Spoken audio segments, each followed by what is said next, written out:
In this video, I'll show you guys how you can speed up a clip in Kinemaster. So I'm going to show you step by step how you can do this. This should work on Android and iOS as well.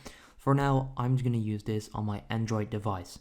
So to start this off, I opened up a clip and right now I'm going to edit the clip. So basically all you need to do to speed this up is select the clip and you'll then find a few different editing features, right? You find this list of different features that you can start using.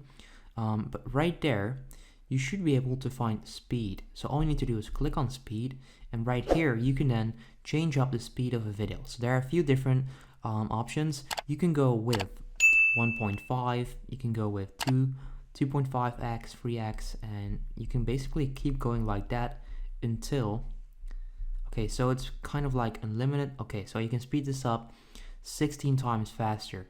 You can also use these shortcuts right there to speed this up by 1, which is just normal, 4x or 8x, and you can also choose to mute the audio or to keep the pitch if you want to.